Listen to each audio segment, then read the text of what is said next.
untuk memajukan Indonesia dan pro rakyat. Yeah. That's how democracy works Yeah. gitu loh. Tapi kemarin sempat mikir panjang gitu, apa iya DPR itu benar-benar sumbernya gitu, apa mereka busuknya di mereka gitu. Dan lihat lagi gimana cara DPR itu dibentuk, Iya. which is sistem pemilu kita, right?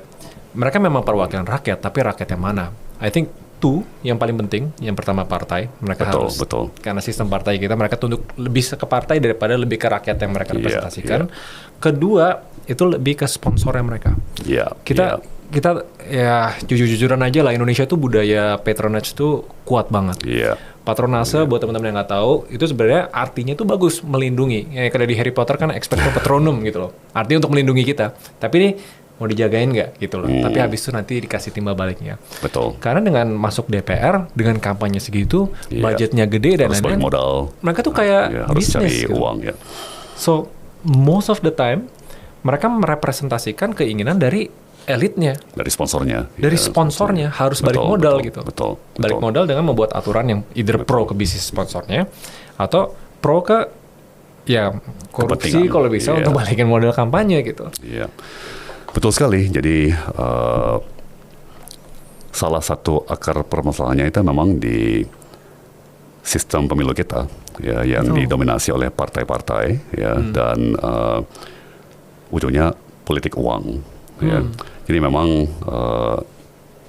mau tidak mau, suka tidak suka, harus ada reformasi besar-besaran di pendanaan politik.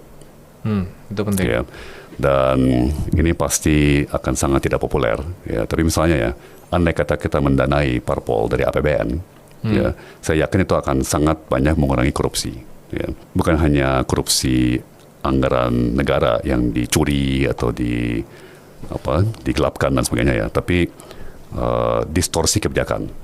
Ya, yang tadi persis yang Pak Raymond bilang, akhirnya katakan orang itu jadi menteri, ya dia membuat kebijakan yang bukan baik buat bangsa atau buat negara atau perekonomian, tapi baik untuk sponsornya. Iya, DPR tuh bisnis gitu intinya. Gitu. Nah, itu sangat-sangat merusak ekonomi secara umum. Ya.